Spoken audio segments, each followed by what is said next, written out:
Good evening and welcome to Gravitas. I'm Palki Sharma Upadhyay. Let's get started.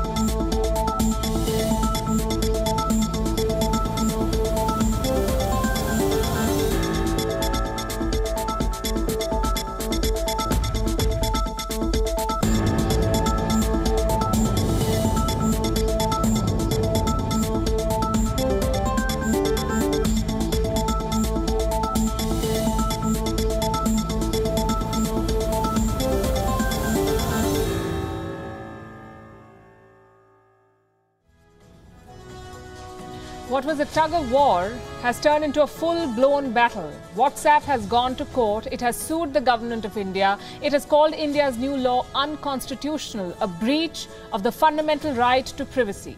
India has responded with a tough statement. Privacy is fundamental, not absolute, says the government. WhatsApp will have to follow the law of the land. The world is watching this very, very closely because this case in India will set a global precedent. America, Britain, Australia, Japan, they've all asked WhatsApp to do the same.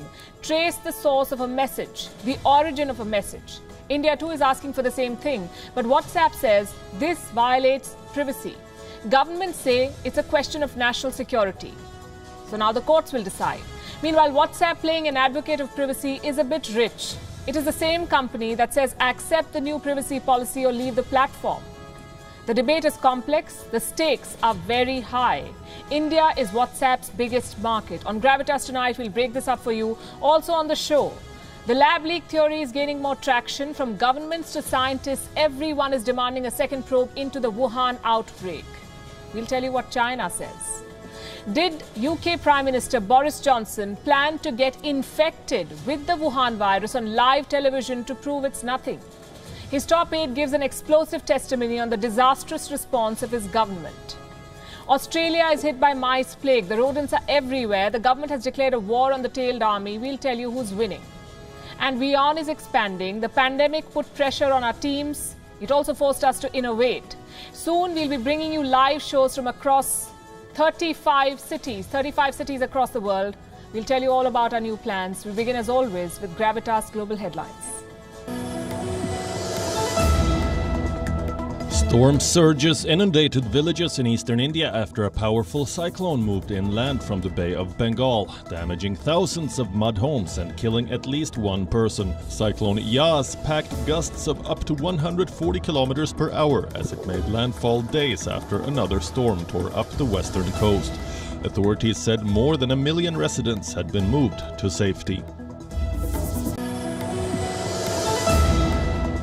In his first comments since the forced landing of a passenger plane that sparked a global outcry, Belarusian President Alexander Lukashenko accused his country's ill-wishers of trying to strangle Belarus.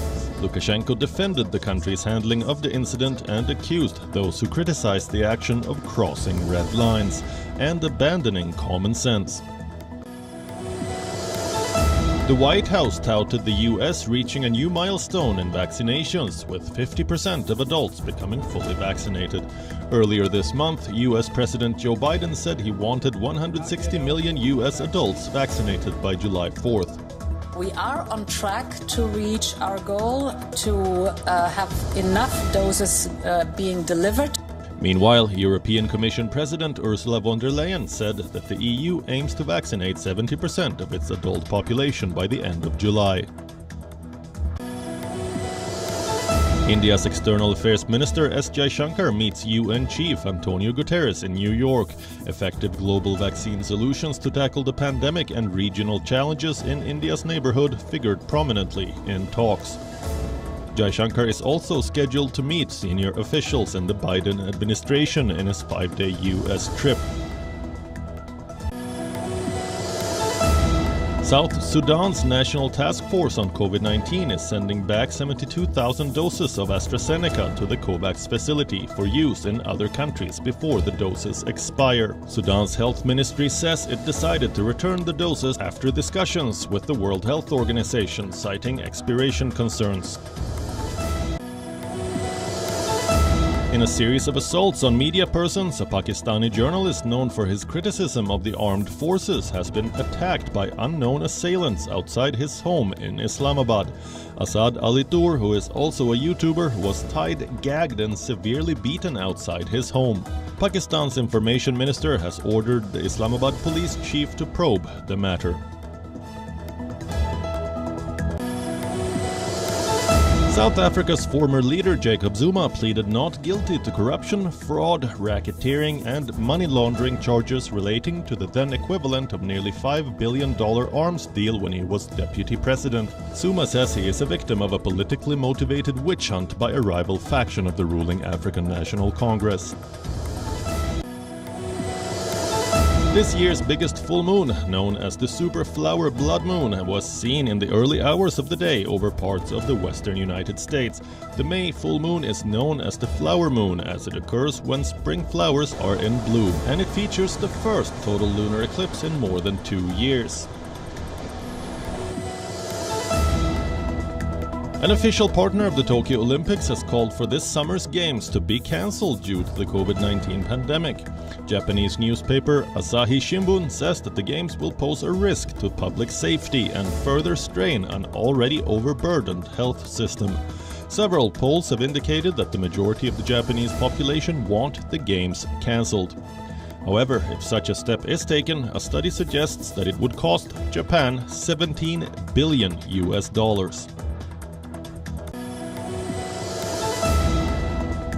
NBA champions Los Angeles Lakers have drawn level in their first-round playoff series against the Phoenix Suns. The Lakers earned a hard-fought 109-102-point win in Game 2. All-star Anthony Davis led the way for the Lakers with a game-high 34 points, while LeBron James added 23. The best-of-7 series now heads to LA for Game 3. In the Western Conference, Brooklyn Nets eased to a 130-108-point victory over the Boston Celtics to take a 2-0 series lead.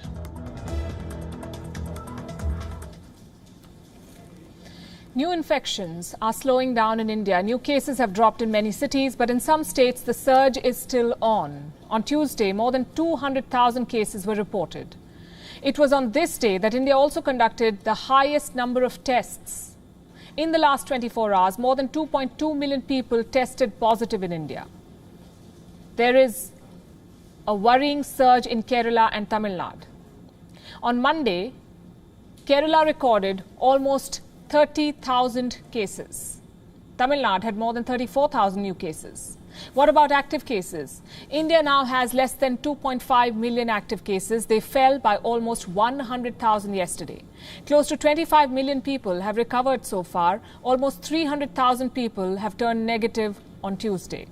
No major fall in fatalities though. Once again, India reported more than 4,000 deaths in a day. The key to beat this is vaccines, as we've been saying from day one, and India wants to procure more now. But it's not going to be easy. Shortages are a global story. Pharma giants do not have enough shots. 2 days back, we told you how Pfizer and Moderna refused to supply to Indian states directly. They will only deal with the central government in India. So here is where things stand. Pfizer is ready to supply 50 million shots to India this year. 50 million shots. These doses could start arriving in July. And Pfizer can deliver the entire consignment by October. But it wants significant concessions. It wants indemnity. What is that? What is indemnity? It is legal immunity from any future lawsuits related to Pfizer vaccines. So basically, if something goes wrong, Pfizer does not want any legal liability in India. Can they demand something like that? Apparently they can. Pfizer says 116 countries around the world have approved indemnity to this company. 116 countries have given guarantees against lawsuits over Pfizer vaccines. The company cannot be held accountable if its vaccines cause adverse reactions in these countries. And governments have agreed to this clause. India hasn't. In fact, India has not granted indemnity to any vaccine maker so far. So if the government makes an exception for Pfizer, other pharma companies will also demand legal immunity. Also, why should a government grant such legal cover to a vaccine maker? This is borderline extortion. And this is not the end of Pfizer's demands. Reports say it has also sought relaxations on the regulatory front. Pfizer does not want to conduct even a bridging trial in India. This is a vaccine trial on only 100 people, bridging trial. Pfizer wants an exemption from it. What about Moderna? They will not be able to supply any vaccines to India this year. They don't have the shots, they say. But Moderna is in talks with Indian players to bring a single-shot vaccine next year.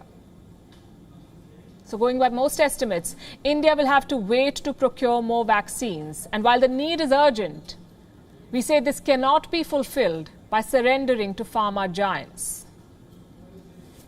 Same for big tech. They cannot get away with everything just because they're big companies. The gloves are now off. WhatsApp has sued the government of India. It has taken the government to court over its new laws. The Digital Ethics Code that we've been telling you about. It's a new set of regulations that the government of India introduced 3 months back, and they have come into effect today. So social media companies were expected to take these measures.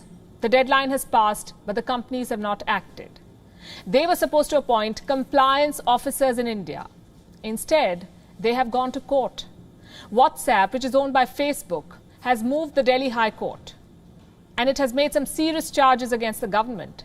WhatsApp says India's new law challenges the right to privacy. Reports say that the company has invoked the Justice K.S. Puttaswamy versus Union of India case from 2017. They have cited this case in their plea. And this is a landmark case. It's the case that established privacy as a fundamental right for all Indian citizens. It's from 2017. So why is WhatsApp against these new rules? This is about something called the traceability provision. Tracing the source of a message. Who sent the first message? Under India's new rules, WhatsApp could be asked to trace the source of a message. It could be asked to identify the person who is sending a message. Now, the company says it is being asked to, quote unquote, keep the fingerprint on every single message on WhatsApp. Is tracing the source of a message breach of privacy?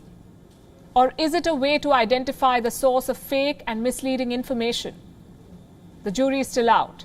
But WhatsApp should be the last one to play an advocate of privacy, because this is the company that has been in a lot of hot water over user privacy in India and elsewhere.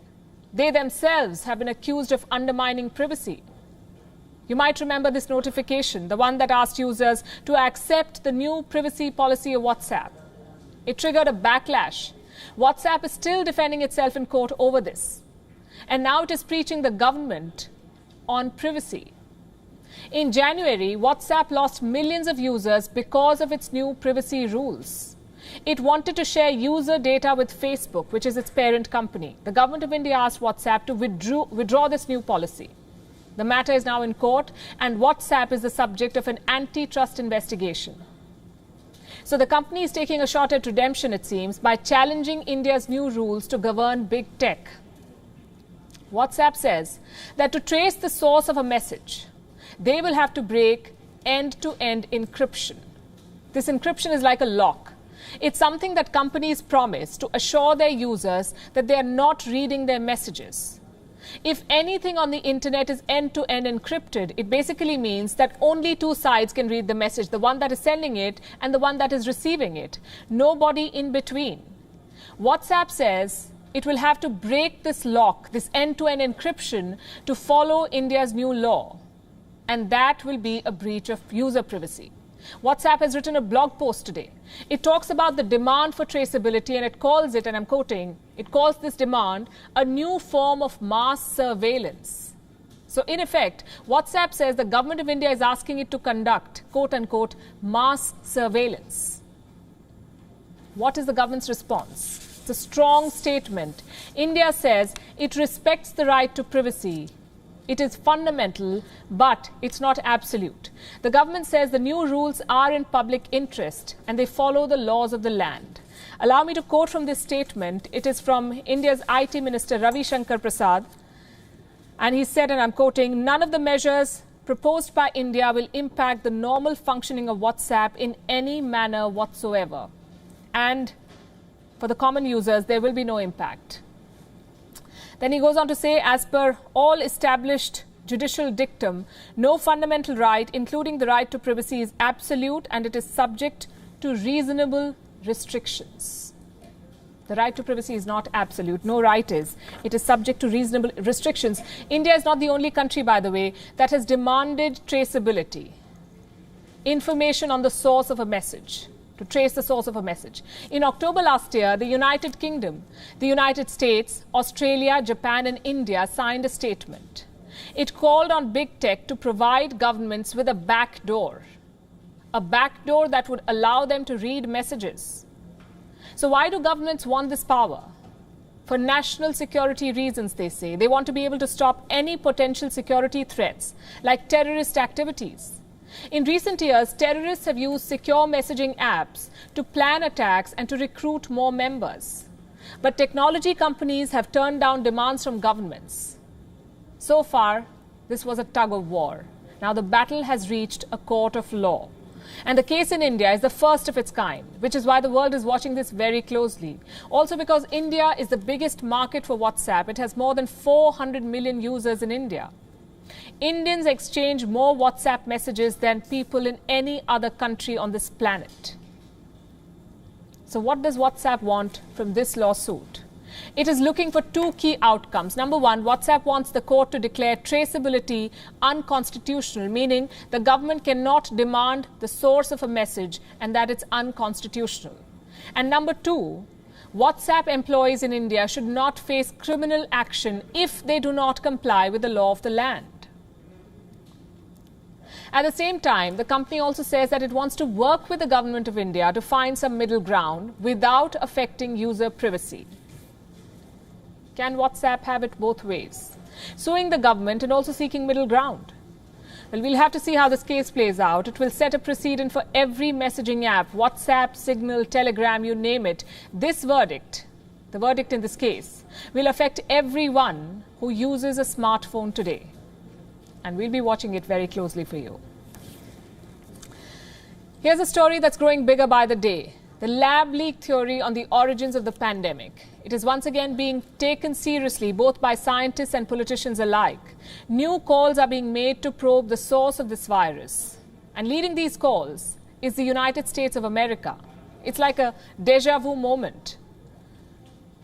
1 year ago, Donald Trump, for all his false and irrelevant statements, repeatedly stressed on the possibility of the virus originating from a laboratory.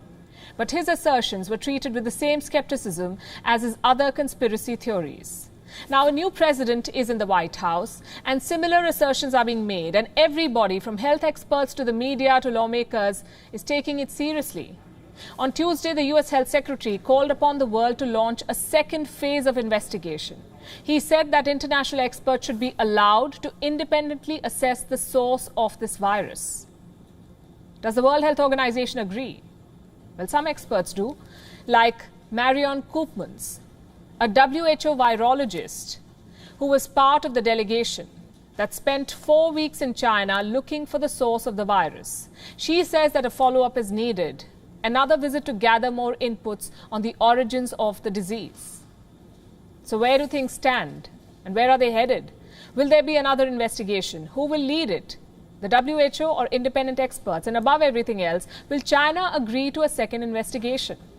Watch this report. Transparent, science-based, and independent.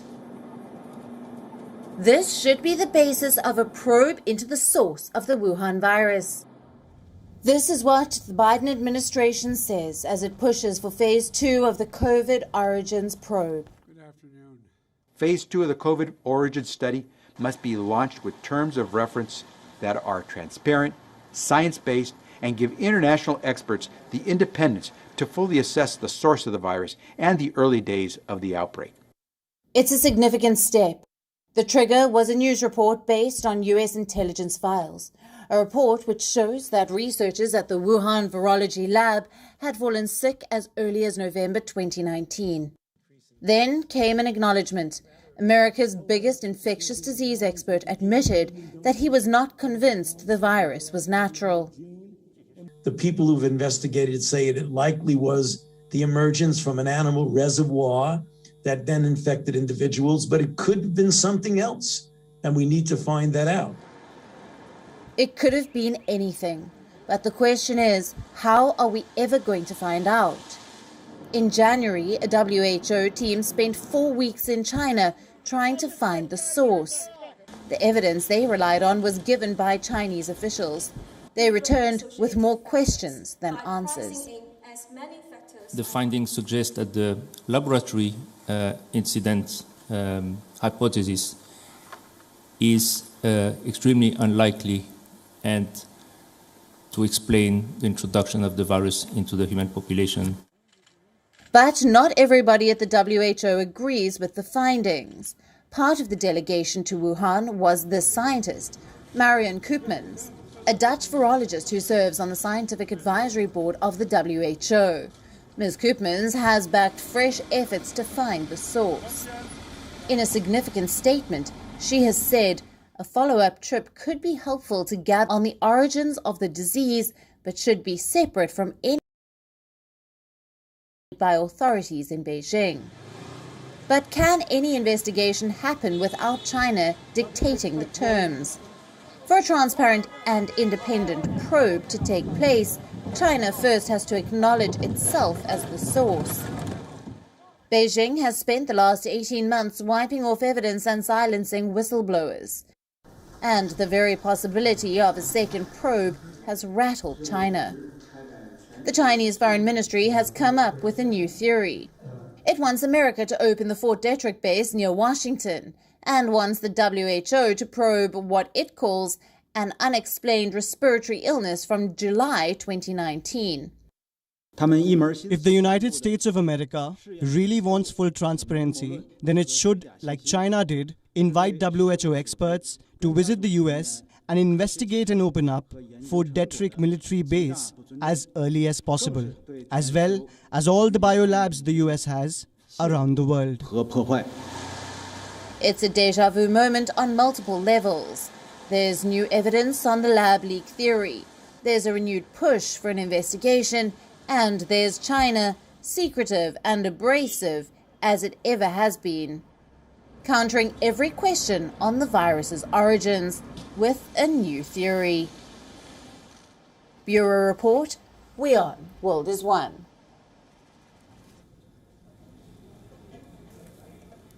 This pandemic has been a lesson for world leaders. They should stick to their job and let the experts do theirs. Politicians must listen to scientists and doctors and do what needs to be done, not what they'd like to do. But last year we saw some leaders dabble in medicine. They pretended to be experts themselves. Some of it was so outrageous it was borderline hilarious, like Donald Trump's idea to inject people with bleach. Across the Atlantic, Boris Johnson apparently had a similar idea. But instead of bleach, Johnson reportedly proposed injecting the Wuhan virus itself. And I'm not making this up. This was reportedly the British Prime Minister's grand idea to get himself injected on live television. And if you're waiting for some genius explanation, there isn't one. Boris Johnson regularly downplayed the virus. He insisted on shaking hands with patients. He thought people were panicking without reason. And what better way to assure your citizens than getting injected yourself? Now, unlike Donald Trump, Johnson did not say any of this in public. We are told that his outrageous ideas were reserved for cabinet meetings. So how did they leak? Thanks to this man, Dominic Cummings. He was Boris Johnson's right-hand man, the most powerful advisor at Downing Street. But in November last year, he was abruptly fired. The entire episode was murky. Most reports talk about a fallout between this man and Johnson's fiancée, Carrie Symonds. Whatever be the reason, Cummings was out. And soon after, he turned rogue. On Wednesday, this bitter feud played out in public. Cummings testified before a parliamentary committee, and to say that he pulled no punches would be an understatement, because Dominic Cummings spared no one. His testimony makes one thing clear: Britain was a train wreck waiting to happen. It is sheer luck that they ended up where they are right now. This exchange between Cummings and the committee chair really sums it up. In terms of the Prime Minister, the basic thought was that in February the Prime Minister regarded this as just a scare story. He described it as the new swine flu. Did you tell him it wasn't? Certainly, but the view of various officials inside Number 10 was, if we have the Prime Minister chairing COBRA meetings and he just tells everyone it's swine flu, don't worry about it, I'm going to get Chris Whitty to inject me live on TV with coronavirus so everyone realises it's nothing to be frightened of, that would not help actually serious planning. Prime Minister Boris Johnson did eventually get infected, and it wasn't anything like the swine flu. He spent 3 nights in the ICU. Doctors contemplated putting him on a ventilator. That experience changed Prime Minister Johnson to some extent. At least he wasn't shaking hands anymore. But what about the damage that was already done? Boris Johnson failed his first big test as Prime Minister, and if you ask Dominic Cummings, he shouldn't have been Prime Minister in the first place. In any sensible, rational government, it is completely crazy that I should have been in such a senior position, in my personal opinion. I'm not smart. I've not built great things in the world. It's completely crackers that someone like me should have been in there, just the same as it's crackers that Boris Johnson was in there, and that the choice at the last election was Jeremy Corbyn. The truth is that senior ministers, senior officials, senior advisors like me fell disastrously short of the standards that the public has a right to expect of its government in a crisis like this. When the public needed us most, the government failed. That was a man often described as Boris Johnson's brain. He's openly admitting that both he and the Prime Minister failed. More than 127,000 people died because of that failure. What does Boris Johnson have to say about that? Well, he says he tried his best and that he always had the people's interest on his mind.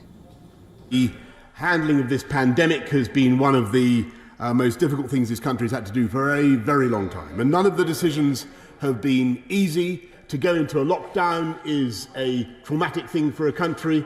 To deal with a pandemic on this scale has been appallingly difficult, and we've at every stage tried to minimise loss of life, to save lives, to protect the NHS, and we have followed the best scientific advice that we can, Mr. Speaker.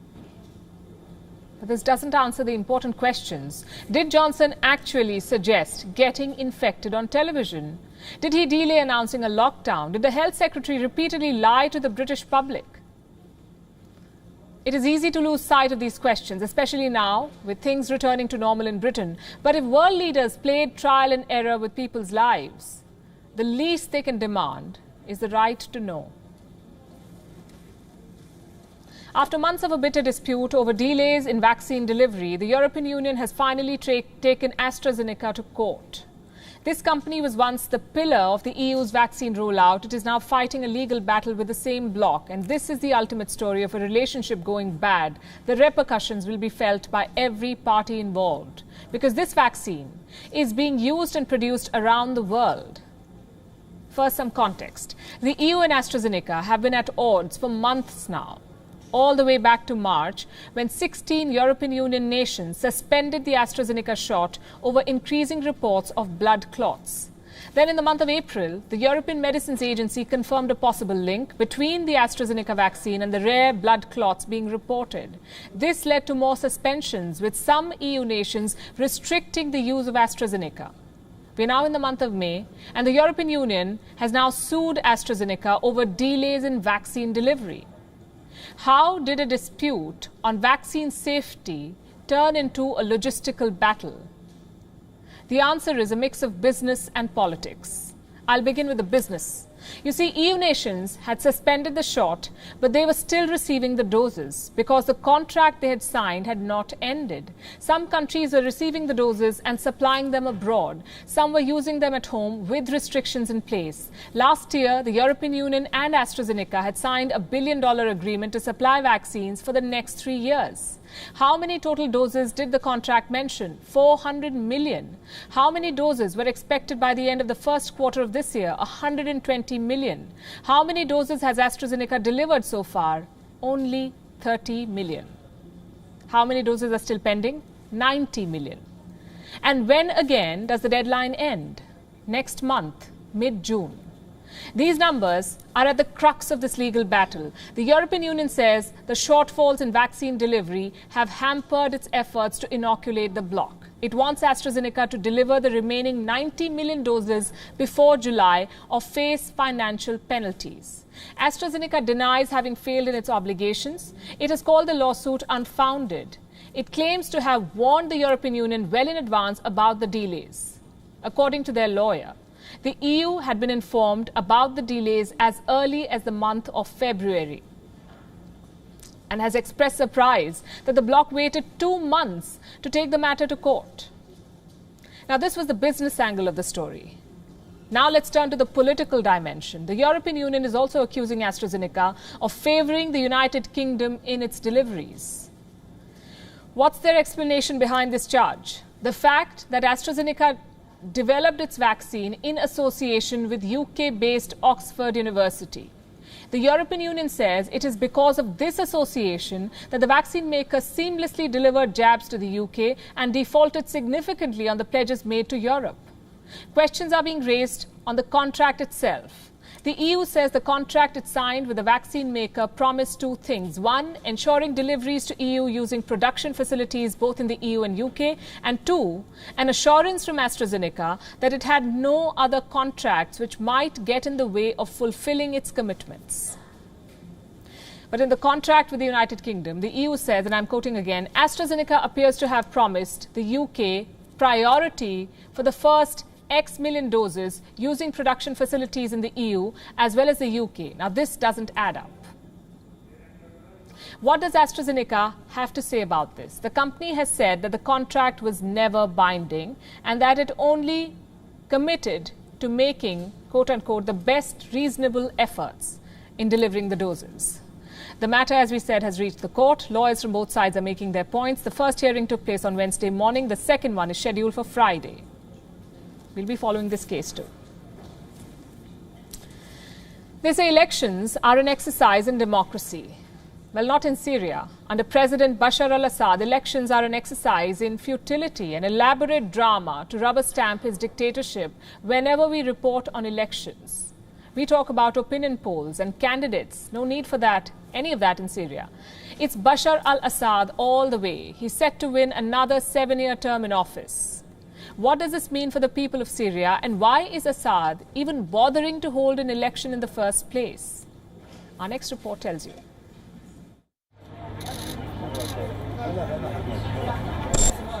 Syria is voting for a new president. Actually, scratch that. Syria is voting for Bashar al-Assad. Elections here are pretty straightforward, not to mention predictable. The al-Assad family has ruled Syria since 1971. First, under this man, Hafiz al-Assad, he was president until his death in the year 2000. Then the mantle of presidency fell on the reluctant prince, Bashar al-Assad. His election record is every leader's envy. In 2000, he bagged 97.29% of the votes. In 2007, 97.6% of the votes.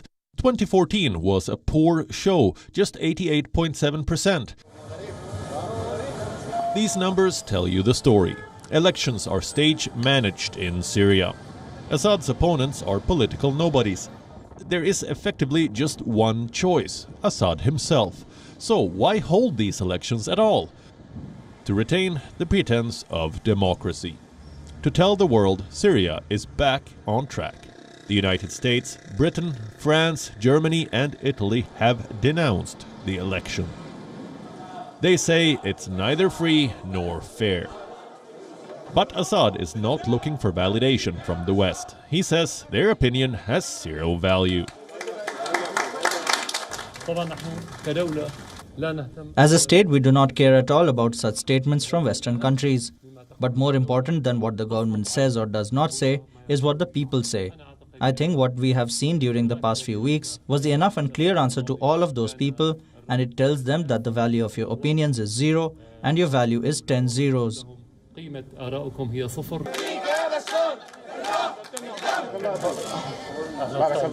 Within Syria, Assad retains reasonable support, the kind you get by banning opposition parties. A whole generation of Syrians has grown up seeing just one politician. For them, their president. For them, Syria means Assad. There are nominees, of course, but we only trust the president. We are not going to vote for a president that we don't know. Who are these other two nominees? We don't know anything about them. But if you want to know the real Assad, these are the people to meet. The victims of his decade-long war. There are 6.6 million Syrian refugees worldwide. People who fled missiles and chemical attacks. They see this election as a farce. This is a farce, fooling nations and people. What is this election? He is someone who destroyed a whole country and fragmented it and made millions flee and destroyed Syria. We can't vote for him. In a normal democracy, Assad may not have survived this election. 80% of his country lives in poverty. Inflation is in double digits, and his war is no closer to ending after 10 years. On paper, 18 million Syrians are eligible to vote, but only a fraction actually will. There is no polling in at least 4 provinces. These are still controlled by the rebel forces. By Friday evening, the results will be out. There are no twists in store. The newspaper headlines are probably ready. A 4th term for the incumbent, and more misery for the people. Bureau Report, WION. World is One.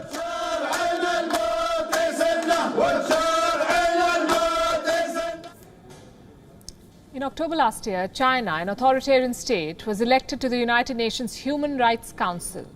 It wasn't the first time that China was elected to this position. So far, it has been elected 5 times, even after carrying out human rights violations at an industrial scale.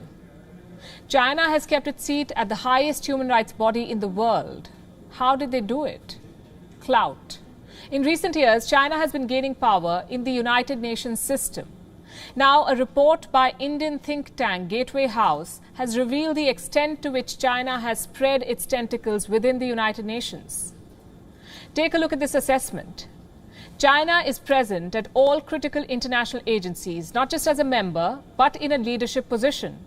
China holds 4 out of 15 principal agencies of the United Nations. This includes the Food and Agriculture Organization, the Industrial Development Organization, the International Telecommunications Union, and the International Civil Aviation Organization. Chinese deputies are present at 9 out of 15 agencies. This includes the World Bank, the IMF, and UNESCO. Where China cannot get a diplomat in, it influences through agreements, Memorandum of Understanding or MOU. Like for the Belt and Road Initiative, China has signed MOUs with UN agencies, United Nations agencies. What is the need for such agreements? They're like a stamp of approval for China's foreign policy agenda. And through these MOUs, China can get United Nations agencies to promote the Belt and Road Initiative. The Gateway House believes that China is also expanding its influence through proxies. Case in point, they say, is Dr. Tedros, the Director General of the World Health Organization. Dr. Tedros was elected with China's support in 2017. He is the former Health and Foreign Minister of Ethiopia, a country that is one of the largest recipients of Chinese investments in Africa. So how does this influence play out? Well, we've reported this. extensively over the last 1 year. At the beginning of the pandemic, the WHO refused to support travel warnings and restrictions. Gateway House believes this was an outcome of Chinese influence on the World Health Organization. China also uses its companies to push the state's agenda and to influence the United Nations. The world body has an agency called the International Telecommunication Union. Now, this is a specialized agency for information and communication technologies. Last year, China made a pitch before this body. It suggested a way to radically change the internet. It was a way to export the great Chinese firewall. Guess who was leading the pitch? Chinese tech giant Huawei and China's state-run telecom companies, China Unicom and China Telecom. Countries like the US, the UK and Sweden saw through China's plans. They said China's proposals could split the internet. They fear these changes will enable tracking by state-run internet service providers. And with these new powers, they will be able to control how people use the internet. So how does China get to dominate the stage at the United Nations? Through its money power. Money is helping China buy influence. Between the year 2010 and 2019, China's mandatory contribution to the UN rose by more than 1,000%. You heard that right, 1,000%. The cherry on the cake, China stepped up its voluntary contributions too. They have gone up by 346% in 9 years. Let me show you a graphic. It was put out by China's state television network, CGTN. It calls China, and I'm quoting, a contributor to world peace. In 2019, China was the second highest contributor to the United Nations peacekeeping budget. That's how. It was also the second largest contributor for the regular budget of the UN. Beijing financed 12% of this budget in 2019, and in 2020, China paid more than $300 million to the United Nations by the month of May. All of this went to the regular budget. So here's what China is doing. Following a three-part strategy to expand its influence at the United Nations. First, it is installing Chinese citizens to head UN bodies. Second, it is placing proxies across the UN. And third, it is using money power to buy influence. Why is China doing all of this? To construct a United Nations with Chinese characteristics. And before we end tonight's show, I want to share something very special with all of you. It's a story that's very close to my heart. It's the story of this newsroom, WION. Around this time last year, we were in the middle of an unprecedented crisis, just like the rest of the world. The front line had come into our newsroom. The pandemic hit us hard. Many of my colleagues were down with the Wuhan virus, but in order to continue broadcasting news to you and in order to keep the rest of the newsroom safe, we had to socially distance ourselves. But work from home was an uncharted territory for us. How can you possibly have anchors, producers, camera persons, editors, graphic designers, all working from different locations? Something like this had never been tried before. How do you possibly broadcast news from home? It's almost a deranged idea when pitched to a global TV newsroom, but we took up the challenge. We set up home studios, not just across India, but across the world. We began reimagining news flow, reimagining storytelling. Our editorial meetings went online. We're in the business of communication, and we had to go for a hard reset. 1 year on, I think we have pulled off an impossible. We are currently coming to you live from 6 different countries. Our news bulletins are being anchored from India, Kenya, the United States, Lebanon, South Africa, and Israel. Let me show you how our screen now looks like. From our studios live in New York City, I'm Susan Tehrani, and this is WION, World is One. President Trump certainly did not authorize the use of National Guard to protect the building. People from many different countries, some who have been in America for generations, others who are more newly arrived.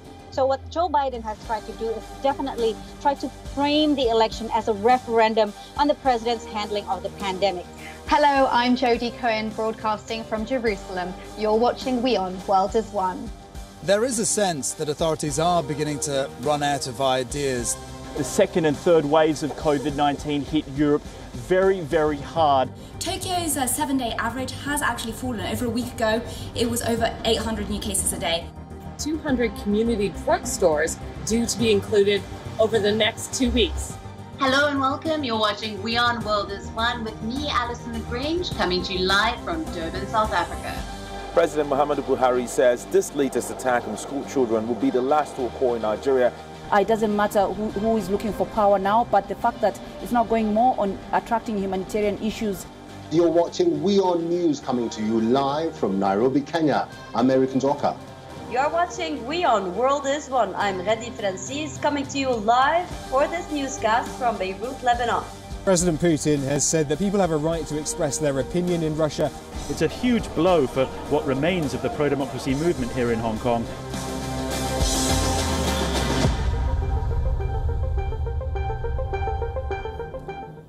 This is a first of its kind for a global channel, and we are expanding this. In a few days from now, WION will be bringing you live broadcasts from 35 cities across the world. And we'll not only take you where the news is, but also broadcast bulletins from the epicenter. In the last couple of weeks, when the focus of the world shifted to West Asia and the fight between Gaza and Israel became the top headline, WION was bringing you live shows from Jerusalem, exclusive footage, ground reports, and our anchor hoping that a siren doesn't go off while she's delivering the news. We're very proud to share all of this with you. Let me also bring in a very special guest and a friend of WION, Simon Marks. He's the president of Feature Story News, and he's joining me live from Washington, D.C. Simon, good to see you. Great seeing you, Palki. Thank you for joining me on Gravitas. I was just telling our audience how WION has transformed itself over the last 1 year, and you've been an integral part of WION's journey. Do you think home studios and remote broadcast is the future of news? Yeah, I think there's no question about it. I mean, I'm actually in my home studio now, where I have been working for the last 14 months because of the pandemic. We're beginning to start returning to our office here in Washington, D.C., but America, as you know, is not out of the COVID-19 woods yet. And the technology allows all of us in the television industry now to do things that were once absolutely unthinkable. I can broadcast to WION's audiences from my home studio here in Washington, D.C., or I can broadcast from the streets of Washington, D.C. using nothing more than my iPhone and turning that into a live high-definition broadcast camera. So the exciting thing about what WION has already done in terms of devolving the studio to these international locations, and that, as you said, we're going to be doing a lot more of together in the weeks and months ahead, is that you can be immediately reactive to news around the world wherever it is happening and report that news as it's happening from the places where it is occurring. And that's a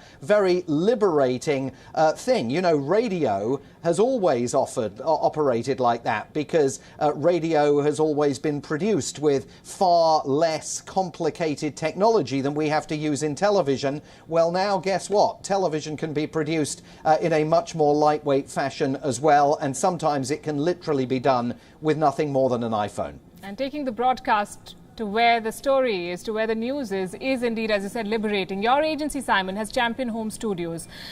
What do you think is the biggest advantage of moving beyond the traditional studio? Well, I mean, I think that the biggest advantage is that you can connect with people where they live. And the big established television studio in which you and I have spent most of our careers working in is a wonderful place. It's a magical place to be. Newsrooms are exciting, they're collegial. You pick up on bits of gossip and news and information that you otherwise wouldn't know. But at the end of the day, television news is really all about reporting stories. It's about telling people's stories, and those stories are not occurring in large corporate buildings, you know, beautiful LEED certified offices. They're occurring on the streets of towns and cities and countries all over the world. And so the ability to devolve to anchors and reporters in places where they are living those stories every day means that once you harness that editorial approach to what the technology now allows us to do, based as it is, most of it around the internet and not satellites, for example, or microwave signals, all of that becomes a really unique opportunity, I think, to tell people stories in a more effective fashion. Indeed. Very excited for what's coming ahead. Simon, thanks very much and stay safe. And you too, Palki. Thank you. And for our audience, I think a lot of you may be wondering why I'm sharing my channel's journey and transition with you, and that too on primetime news. It's because we believe that you too are a part of our journey. It's also because in this journey, there's a moral for all of us. A story as important as the day's top headline. It's a story that underlines the need to change, the need to evolve, the need to adapt to the times. We cannot afford to sulk about what was normal before and what's not anymore. It's time we embrace this change, the masks, the social distancing, the work from home. Let's try to make the most of this new normal, for this is the future. And like they say, it's all about the survival of the fittest. That holds true for all global news channels, newsrooms, the audience, you and me. I think it's time to wrap. We're leaving as always with Gravitas Images. Thanks very much for watching. Stay safe.